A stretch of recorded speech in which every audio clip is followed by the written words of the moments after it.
Dollar. Dirt and money, no soul. Had to go and get it, ain't no time to kick it. Got a stack of flip for my foes. Dollar. Please tell me you can hear me. Don't turn your back and don't neglect me. Just let me know if you need me. Dollar. Let me watch out for my partners. Keep my money long, get my team strong. Let me run away from my problems. Yup, what's good, original crew, man? We're back today. Hey, new death battle just dropped, man. Wile Coyote versus Tom Cat. Looney Tunes versus Tom and Jerry. Ooh, who got the biggest arsenal? I wanna do a blind, but I don't know what they're gonna be judging off of. You want to do a blind? No. You want to just go off of what they? It's up to you. It's whatever. Either way But it goes, but no, I'm just saying. Either way it goes blind in a sense. Because we know what I'm saying is we know about, this is one that we 100% know about Wile Coyote. We do know about Tom Cat. Now I don't know about no fighting against each other. But I'm just saying, who you think got the biggest arsenal? But that's all I was saying. Hey, make sure you check out the links in the description box. Down below. You already know where to go. If you want to first spar, you got to do is check out down below. Also, if you enjoyed today's visuals, liking it with a thumbs up. Hey, man, let's go. Let's check it out. Got time for a death battle, man. Let's get it.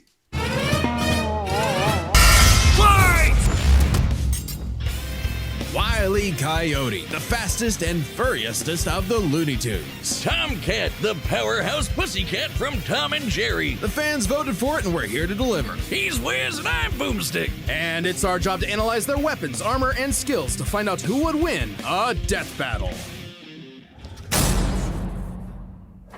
In tales told over a shimmering campfire by the tribespeople of North America, there was no figure so cunning, so bold as Coyote. To the Miwok, he was a Prometheus who stole fire from the heavens to give to humanity. To the Sewetmuk, he was a foolish trickster who could die and return to life. And to the brothers Warner, he's just a poor dumb schmuck who can't catch a break. To this day, the great Coyote stalks the American Southwest, hunting his indefatigable prey, the Roadrunner.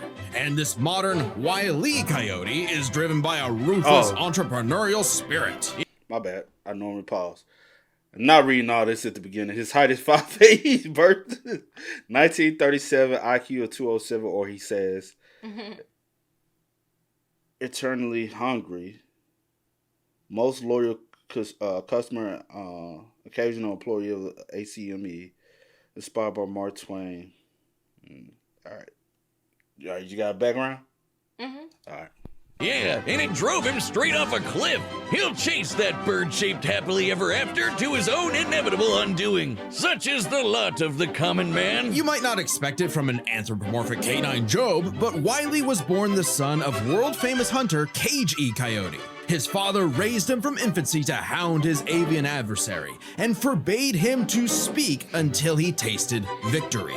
On the face, an easy task. Coyotes are incredibly adaptable predators, capable of hunting in both rural and urban environments. They're also speedy little demons. They can sprint at up to 43 miles per hour, though that's cold comfort when that blue meeping bastard can make beams of light look stone still or outrun a car that was moving fast enough to travel through time. Frankly, it's incredible that Wile manages to consistently keep up with his prey at all, but he does. No, really, it's actually stated that only a, quote, tiny little extra burst of speed separates the Coyote and the Roadrunner. Heck, Bugs Bunny himself needed to take super speed supplements in order to move fast enough to outrun Wile. But almost as fast isn't fast enough. Fortunately, Wile's got an endless assortment of gadgets, gizmos, and reams of blueprints to make up the difference. He's got your classics like dynamite, anvils, and spring-loaded boxing gloves, along with heavier artillery like heat-seeking missiles, a 10 billion volt electromagnet, and a friggin' trebuchet, a Reddit favorite. Many of which he invented himself and uses in excruciatingly detailed schemes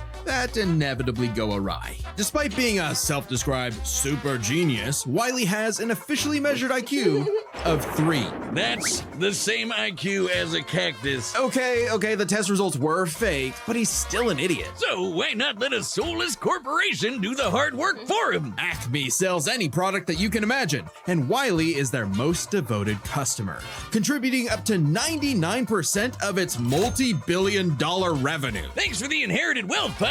Oh, don't worry, I'm spending it all in one place. He's got an Acme Book of Magic, Acme Clone-O-Matic, Acme Death Ray, Acme City in a Box, Acme Universal Remote, which can pause, fast forward, and rewind a person through time. Too bad half the stuff Wile uses is intentionally sabotaged because Acme's board of directors is exclusively Roadrunners. My man cannot catch a break, but he sure can take some punishment. No matter the severity of his failures, Wile is still a toon and can bounce back from just about anything. He's been sliced, stabbed, squashed, exploded, melted, blasted into a constellation, and My bad, y'all. I don't know what that was. overall verbed for the last 87 years straight without ever actually dying. He once got fully disintegrated into ash and popped back up like it was nothing. Similar to the immortal Coyote of Sewetmuk legend. He's also shattered the fourth wall tons of times and even left the comic page entirely to catch the Roadrunner. Ah, so close. Believe it or not, there is actually a biological reason for these abilities. Looney DNA. Every toon's got it, not just the Looney ones. And it's what lets them survive fatal damage up to being fully erased off the page, essentially dictating their personal slice of reality to whatever is funny. Like how gravity only affects the Coyote when he looks down. Toons are immune to the laws of physics as we know them. That's why Wile developed a counter to this immortality, the Looney DNA Dissolver, which leaves toons vulnerable to fatal wounds the same way we are. Yet again, so close. You can't say he hasn't tried everything. It was Wile's experience as a veteran toon that landed him a job at Acme University as department chair of the School of Hard Knocks, teaching up-and-coming tiny toons how to use their abilities. Okay, so Naruto. And just like Naruto's jutsus, Toon Force works like an actual power system, with more experienced toons like Wile who are more powerful than their younger counterparts. And that means Wile should be capable of replicating feats and abilities performed by any other Looney Tune, like traveling between different mediums or altering the plot of the cartoon he's in. And my favorite was the time Plucky Duck used Marvin the Martian's matter transmogrifier to suck up the entire universe. And then suck up the animator animating his universe. And then suck up the animator's universe for good measure. Wile's got a cushy 10-year job teaching that stuff. Impressive for an abject failure at his life mission. He's helped stop a meteor from destroying Earth, beat the Monstars in basketball, and even, oh snap, caught the Roadrunner! Oh wait, never mind, so damn close! According to 1977's Tweety and Sylvester issue 67, Wile E. Coyote has attempted to catch the Roadrunner 4,766,842 times. Scaling to the present, that's over 10 million failures. That takes dedication, or maybe self-destructive stubbornness. Too blinded by bird lust to see the forest for the trees. But Acme's intentional malfunctions and Coyote's recklessness don't account for all of his catastrophes. There's something else, something grander, otherworldly, standing in the way of our furry friend's salvation. Wiz, there's no other way to say it. God is just plain out to get this guy. And by God, we mean the closest thing that exists for Coyote and Roadrunner. Chuck Jones. The guy that created him and helped forge the Looney Tunes into how we know him today. Originally meant to be a parody of earlier chase cartoons like, well, Tom and Jerry, Jones established several rules for their animated shorts that superseded Coyote's reality warping toon abilities. Rules that cover his obsession, faulty products, and the fact that no outside force, not even the Roadrunner, is to blame for his defeat. Just him. While other creatives have altered this formula in the decades since Jones's departure, these rules have effectively made the Coyote's defeats cosmically ordained. God nerfed Wile E. Coyote. In all our years making Death Battle, we have never seen a handicap like that. But what else can you expect from our fanatical furry failson? He's the Sultan of Slapstick, the CEO of Second Place, the swing and a miss superstar. As long as he picks himself back up and dusts off the ashes, that'll never be all, folks, for Wile E. Coyote. Oh man, Wile E. Coyote. Any information? I didn't know they were based off of the like Tom and Jerry and stuff like that. I didn't know that. Did you? No. I about to say I'm finna say No, you don't have to say nothing else. I'm about to say now. But I may know something that you don't know. Just because you don't know it don't mean I don't. You know what I'm saying? But no, I didn't. all right, we got Tom Cat up next, man. Let's get it.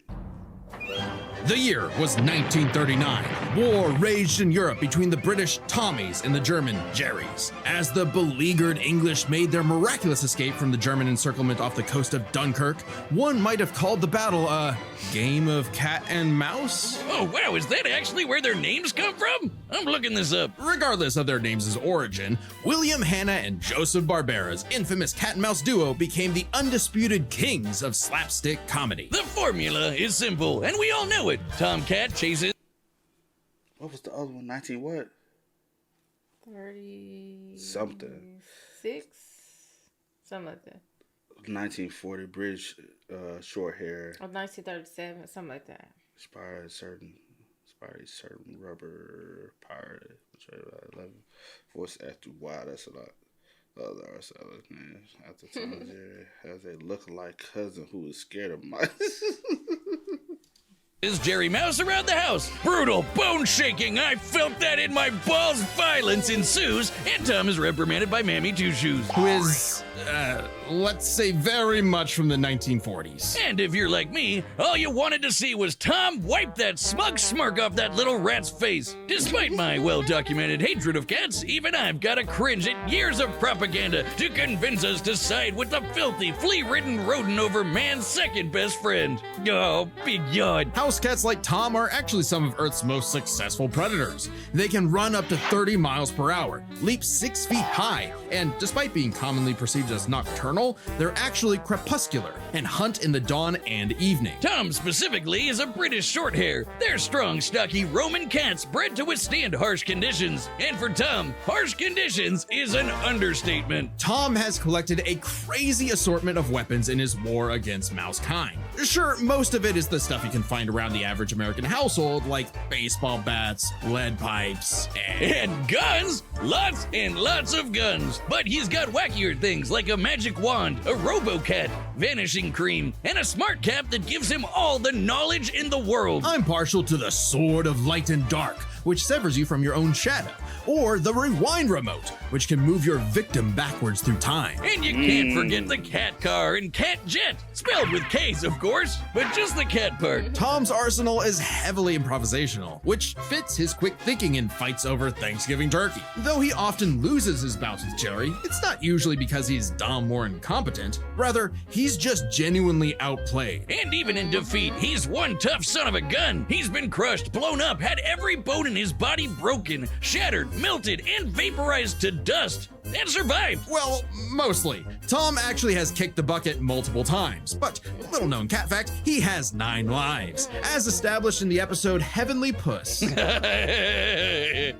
Oh, Wiz was conducting some different kind of research when he stumbled on that episode. Very funny. Even if Tom starts to use his lives up, he has a potion that just restores them. Or he can physically go get them back from hell, where all cats go. Extremely hardcore for a toon, but there isn't much of a limit to what Tom can do. He can clone himself, levitate in the air, make his imagination real, and even break the fourth wall and enter the real world. Yeah, if you only watch the classic cartoons from the 40s, you may be in for a shock. Tom and Jerry gets buck wild, much like the actual inspirations for their names. Thank you, Google. Oh, you're still on this? Dodoy Whiz. They were actually named after the 2 characters in Pierce Egan's delightful Life in London, Jerry Hawthorne and Corinthian Tom. It was adapted to the stage with the title Tom and Jerry, which later became a catch-all term in 1800s England for young, drunken rabble-rousers. One could, in fact, say that many rabbles were roused the times Tom destroyed a planet-busting asteroid, lifted up the sun, and was blown up into a constellation. And he was just fine. Just a bunch of stars now, but he's okay. He taked an explosion that launched him through time to the Stone Age and has run through space at massively faster than light speeds. That shouldn't be a surprise when he and Jerry have been at each other's throats for over 80 years now. But what may surprise you is the fact that at the end of the day, they're actually friends. And they've worked together tons of times to save the day, like when they helped a little orphan girl, Robin Starling, find her way home. Oh, that's a nice end to their story. Don't you believe it? Now is when we have to talk about Tom and Jerry Chase. Long ago, the warrior god, Lord of Sichuan, Erlong Shen, battled the tricksy and indomitable Mouse King atop Peach Mountain, leading the goddess Celeste to declare the two the strongest warriors in the realm. And they were, in fact, Tom and Jerry. They were even stronger than Devil Tom, who repelled corruption by the darkness. This mysterious, malevolent force threatened to consume the Tree of Life, whose branches encompass all of time and space. Banding together, these warriors used the star element to dispel the darkness and save the universe. What the fuck? While it may sound completely insane, it is. Chase is a Chinese mobile gacha game whose lore is not entirely in keeping with the spirit of the source material. However, it is officially licensed by Warner Brothers Interactive Entertainment, which means we have to include it in our research. So that the gods may grant us mere mortals some heavenly push! No! Friendly rivalry aside, though, Tom has actually managed to catch the little rat fair and square a few times. By my count of the original shorts, 19 times. I could watch him on repeat forever. Too bad he's still a filthy feline. The only kitty I truly respect is named after booze. Well then, you're in luck, because the Tom and Jerry of English literature later became the namesake for a famous Christmas cocktail. Because there's no better way to get absolutely trashed than with good old Tom and Jerry. All right. So, I hope you're ready. Because I don't want to hear no excuses. I don't make excuses, only you. I never make excuses. Always. No, I don't. Oh. Do you got somebody in mind? I do. All right. In 3, 2, 1, Tom. Damn, how you got to go with what I go with? How you gotta go? Why you going with what I'm going with? I'm not going with what you going Trying with. to be like me. Never. But you know, I told you every time we pick the same person, I get nervous. So, it is what it is. You want to say why you picked Tom? I guess I just kind of, I was more drawn to Tom, maybe because I'm being a little biased. Why are you being biased? Because I love Tom and Jerry growing up. I used to watch it growing up. I just love it. Yeah. I mean, I like, Looney Tune too. But I was just like a big, I wasn't. Tom and Jerry. I was never a Tom and Jerry I fan. love Tom and Jerry. But yeah, so I maybe I'm couldn't being get a jiggy little with biased or something. I couldn't get jiggy with the silence. I don't know. I love that. Because I was a big imagination girl, so I didn't need all that. Just watching them, that was enough for me. But I went with Tom. He's because a cat. he got 9 lives. He's a cat, 9 lives. Yeah, I knew you was You have to kill him 9 times. And they just said he can rejuvenate. And he come back again. So you're going to have to do a lot of work to get him rid I of him. I feel you. All right, let's go, man. We got a death battle on our hands. All right, the combatants are set, and we've run the data through all possibilities. It's time for a death battle!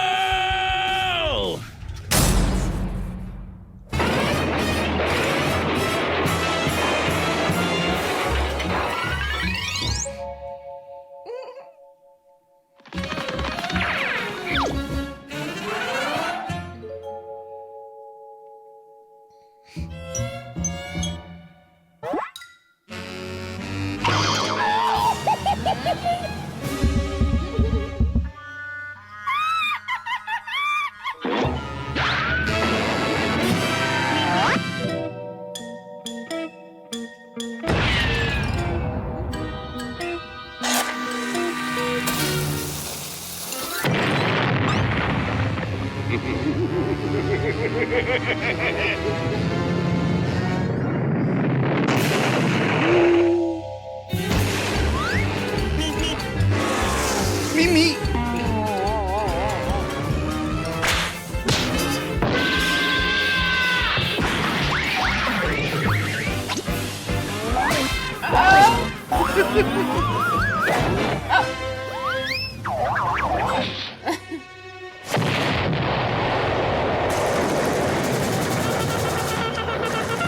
Come on, you apes! You want to live forever!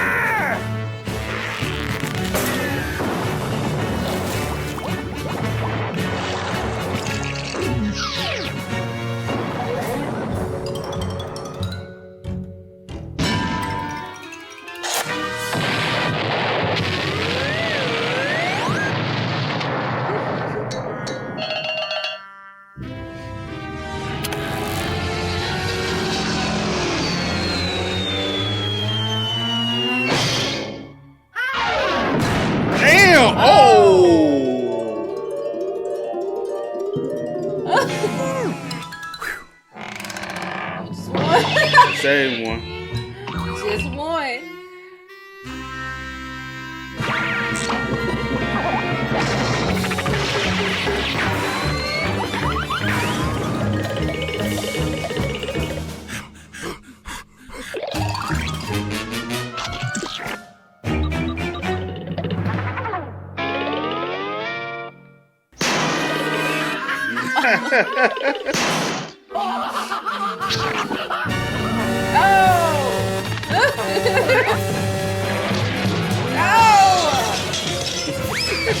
Right there.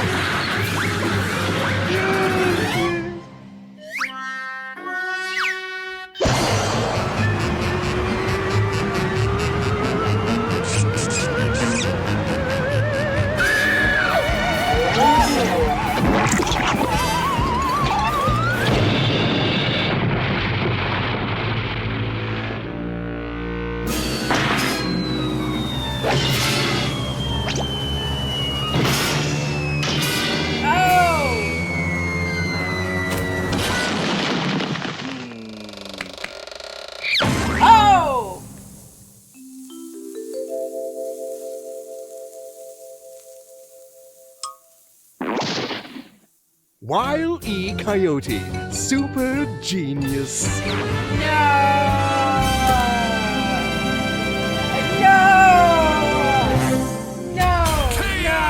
Oh, thank God one of them actually died this time. I mean, no! Animal cruelty, no! Considering coyotes eat cats, I'm not surprised. While both Cat and Coyote were incredibly powerful, they weren't literal gods who could snap their problems away. They had limitations and weaknesses that could be exploited, especially by each other. Let's first talk their stats. Both were strong enough to No, if the house drop on a coyote, how just the front... If we gonna kill one, you gotta... I said every time I go, every time No. we choose the same thing, I'm gonna keep it 100. I'm gonna keep it 100. In the beginning, when I said you want to pick, I was gonna go with Wile E. Coyote. Shut up! And then I was like, damn, Tom, you got 9 lives. How y'all get rid of all his lives, but ain't getting rid of Wile E. 1 life? Man. So you said Tom. Contend with universe-threatening phenomena, but comparing Wile E. to Plucky Duck, Looney Tunes can not only destroy their own universe, but their animators as well. And while Tom could move faster than light, Wile E. could keep up with the Roadrunner, who could outspeed a car fast enough to travel through time. That's immeasurably fast, and much faster than Tom. Wile E. gets the edge in stats. Wile E.'s arsenal was a bit better too, believe it or not. Even eliminating the devices that have been shown to malfunction, he still countered everything Tom had. The biggest being the Looney DNA Dissolver, which could render Tom's cartoony healing factor moot and end the fight. While Tom has never been shown to have Looney DNA specifically, the concept clearly has nothing to do with actual DNA molecules. Looney Tunes have been erased completely and still returned, so it's clearly something more fundamental to their essence. And since the Dissolver works on any tunes, not just the Looney ones, it should apply to Tom. But considering how much of a screw-up Wile E. is, it wasn't a sure bet. Hell, it could have backfired, especially considering how much more competent Tom is. When it came to intelligence, Wile E.'s engineering and scheming genius were often defeated by his own ego and stubbornness. Tom, on the other hand, was consistently more flexible, pragmatic, and victorious in his fights. He definitely gets the edge there. Oh, and Tom has one other big advantage. He doesn't have God nerfing him. And that's the big question. Was Tom capable enough to benefit from Wile E.'s narrative-enforced bad luck and see the DNA Dissolver backfire against him? That bad luck is a core part of Wile E.'s character as a cartoon. So let's call it his, toonliness. To find the answer, we dug deep through the bowels of Looney Tunes lore and ended up in an unexpected place. Space Jam. Where Wile E yet again fails against the Roadrunner, but against the villains of the movie, the Monstars, he actually scores. And scores again in the sequel, more than anyone else. But according to Chuck Jones's rules, that shouldn't happen, right? Throughout his entire history, Wile E's cosmically ordained failures only occur when he's specifically chasing the Roadrunner, or other tunes the plot bends around like bugs, because that's what Chuck Jones's rules were written for, Coyote and Roadrunner cartoons. And even then, looking closely, they've been broken a few times throughout the decades. even during Chuck Jones's tenure. Without the universe nerfing him, there's no reason to think Wile couldn't eventually land a hit with the Looney DNA dissolver. Especially when the only reason it failed was because of the Roadrunner's intervention, a direct violation of Chuck Jones's limitations on the Coyote. And especially when it's the only thing that either one had that could kill the other. Despite lacking Wile's narrative impediments, and despite having a better track record overall, Tom ultimately had no surefire way to kill Wile, whereas Wile's superior strength, speed, and looting arsenal ensured his victory. Wile gave one hell of a chase and left Tom Jones in for a rematch. The winner is Wile Coyote. He got lucky. Next time on got Death lucky. Battle. Yeah, the little brain falling. Oh. Subscribe and join as a member to see more Death Battle. Thanks for watching. I know y'all finna make some people mad. Oh man, That was fun though. It is what it is, man. What? This Death Battle, Oh, my brother. It's all right. Just it's whatever. it's whatever. Hey man, y'all spam us up, man. Let us know y'all thoughts in the comment Please section do. down below. But it's in that song. Y'all know how it go. I do go by the name DJ New Kid. This is Sierra Nicole. We are? Kid and C. We are. Get it, ain't no time to kick it. Got a stack of flip for my foes. Dollar, dollar, dollar, dollar. Please tell me you can hear me.